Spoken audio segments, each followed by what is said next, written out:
Welcome back, Honors. Welcome back to it. Welcome back to your flipped classroom and our continuing discussion. Actually, our new discussion on the reign of absolutism in Europe, right? So you did me a really, really solid favor today. You went ahead and wrote down those 8 definitions kind of at the top of your notes for this section, right? That's going to be, those 8 words are just going to be a guidebook to 8 things you need to know about this unit before we get started. Because on an honors level, y'all need to be able to really probe deeper and understand the stuff on a deeper level than most other students, right? So knowing those 8 words are going to help you out a lot, okay? So what we're going to do right quick, though, is I'm going to clip in this flip real fast where I'm going to talk about the start of absolutism, what it is, and let's introduce that concept, right? Before we actually talk in class tomorrow about Charles V and the Habsburg family and how they start the whole trend off. But I'll see y'all soon.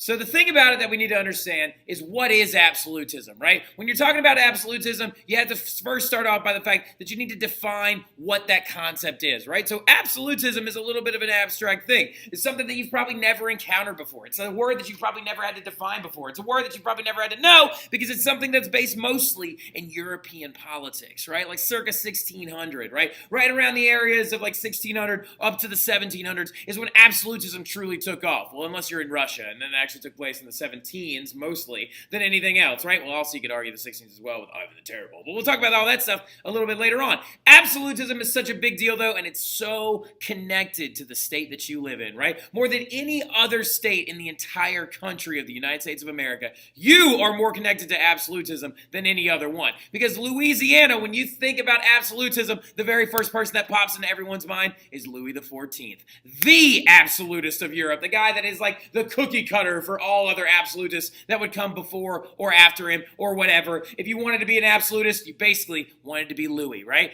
And what, of course, what only state in this entire country is named after that man? Louisiana, right? Named after Louis XIV, the premier absolutist of Europe, right? The premier absolutist of France. Now, when we're looking at it, what this word means, right? Absolutism in general is a term to use to describe an all-powerful monarch, right? A monarch that has complete and utter control over everything. Now, some of y'all are going to immediately ask the question, well, what's the difference between an absolutist and a dictator, right? Well, the big difference between it is actually that dictators usually rise to power through the military, right? i.e. Roman dictators, right? The Roman dictator was brought in during a time of war. That's how they come to power. Whereas these guys, absolutist monarchs, are actually more hereditary rulers, right? They were put in power because of the family that they were born to. Their parents came before them and stuff like that and placed them on the actual throne. Now, the thing about it that you also need to understand is that absolutism hinges on the idea that the all-powerful monarch has power over the church, over the nobility, and over every other ruling body in general. Whatever they say goes, right? If it's off with their head, it's off with their head. If it's Taco Tuesday forever, it's Taco Tuesday forever, all right? Absolutists hold complete sway and do not have anybody that goes against their authority whatsoever, right? You have to understand the big thing about it, though, when you're looking at everything else, is that this is a major trend in Europe, and it's going to completely affect everything going forward because these absolutists are going to get a little arrogant, a little cocky. They're going to start taking rights away from people. Then the Enlightenment's going to happen. Then we're going to have revolutions on our hands, right? So the thing about it, though, is now that we know what absolutism is, this entire time period where all these European countries are being ruled by these really, really strong, powerful monarchs, we got to ask the question, why now?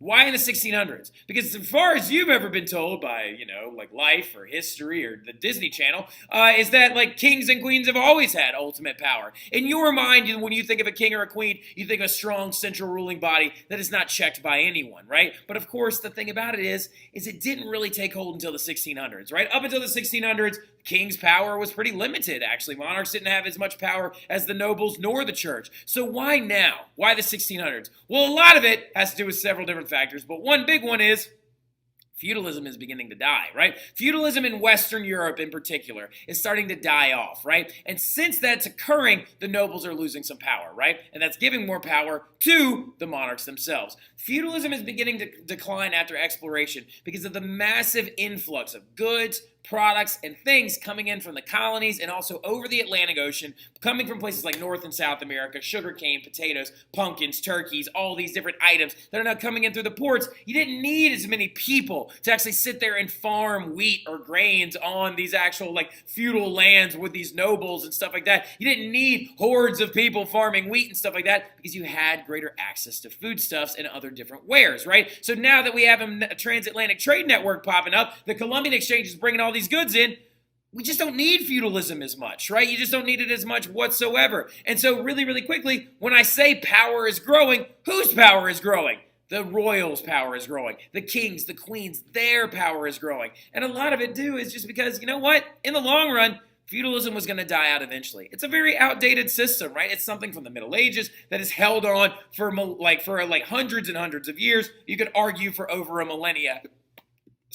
Ever since the Viking raids began in the Middle Ages. Well, the thing about it is that this just doesn't work anymore. As technology advances, as the growth advances, and as cities begin to advance, it just doesn't make as much sense, right? So if feudalism is dying, it means that the nobles' power is dying, and if the nobles' power is dying, then that power must be going somewhere, right? And so another big thing about it, though, too, that's also causing a big shifting in power and stuff like that, is these religious wars that are going down, right? You have to understand that the late Reformation, after Martin Luther, after John Calvin, after all these other people, after the German Peasants' Revolt, you're going to see the pop-up of religious violence, and you're going to see the effects of the Reformation after it actually truly begins, and a lot of converts begin to go off into other directions. What's going to happen, though, in a lot of different countries, you're going to have armies led by Catholics, and you're going to have armies led by Protestants, and they're going to go against each other, right? They're going to fight, and it's going to lead to the massive the massive reduction in the power of the Catholic Church, because they're losing converts, and they're also losing bodies in war, right? You also have to understand, too, that some of these religious wars are going to be massively chaotic, right? Crazy intense ones. For example, like the 30 Years' War, right? The 30 Years' War took place in 1618 to 1648, and it's actually going to lead to the death of over 3 million people in Europe due to famine,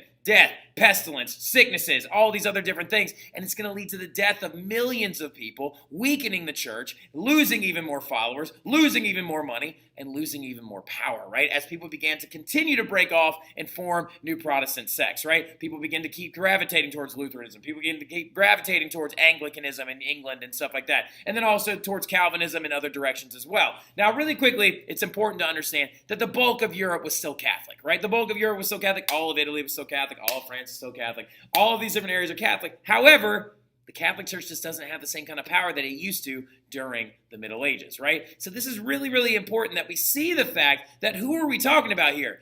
The waning power of the nobles and the waning power of the Catholic Church during events like this. This right here is the St. Bartholomew's Day Massacre. It's actually enacted by the Queen, Catherine de' Medici, back here. Oh, spoiler alert, we're going to talk about the Medicis again. Going against her new son-in-law, who was a Protestant, right? So the thing that we need to understand, though, is let's go ahead and symbolize this, right? We've got a couple of big words coming up right now that you're going to definitely need to know, but go ahead and buckle up, be prepared, because I'm about to show you all this stuff on a graph, right? So the thing that we need to understand is you can draw this if you want, however you want, or you can do whatever you want with it. I don't really care. But I'm going to try and give you a symbol to guide you through all these different ideas. What's going on in Europe? Why are these monarchs becoming so powerful? Where is all this power going, right? So we're going to treat this kind of like that Cartesian plane that like Descartes talked about. Here's our y-axis, right? As you move up this axis, it means you are more powerful, right? So now really, really quickly, during the Middle Ages, the most powerful ruling bodies were, of course, 3 different people. You had the church, you had the nobility, and you had the monarchs, right? But as you can see, the church was very, very powerful, and the nobles were very, very powerful. Why? Because the church actually ran your entire religious life. It demanded a tithe and a tax from you. It could wage war. It could do all these different things. And it actually carried so much political authority because they could actually dictate the direction of politics. They had papal suprematic power. They actually could sell indulgences. They could do all these different things. And they were wildly wealthy during the Middle Ages going into the Renaissance, right? So the church was extremely powerful. Then you had the nobility who owned a massive amount of land. And also the serfs were bound to that land by a contract, right? Most people lived on their lands or in conjunction with their lands as well. So they controlled most daily aspects of your life, right? But then you got down here, the monarchs. Notice really quickly, out of these 3 ruling bodies during the Middle Ages, the monarchs were the weakest of the 3. Why is that, though? Why were the monarchs, out of everybody, the thing that Disney told you is really, really powerful, the weakest? Well, a lot of it has to do with limitations that monarchs had on them in the Middle Ages, mostly due to things like technology, right? So the thing about it that you need to understand is that monarchs had limited amounts of technology that even gave them the ability to rule efficiently or even claim as much power as they wanted to during the Middle Ages. Most people they were ruling over during the Middle Ages couldn't read and right. Most of them were dependent on the church or their nobles for their everyday life ideas, right? So the thing you need to understand is they also didn't even have roads. That's what infrastructure means. They didn't have complex roads that went to every single person's home. They didn't know where everyone in their country lived. They had no way of keeping track of them. Also, they lacked technology. Like, there wasn't even sophisticated postal services yet during the Middle Ages, so how could you even collect taxes efficiently? Also, the military. This is big. Notice all the stars that I have next to it. Whenever a monarch wanted to wage war during the Middle Ages, they actually had to call up the nobles, right? They had to call up the nobles and say, hey, we want to go to war with France. Send me your armies. Bring with you an army. And they would mush all the nobles' armies together, and they would march off towards war. But what if that noble doesn't like you? Can he just not show up?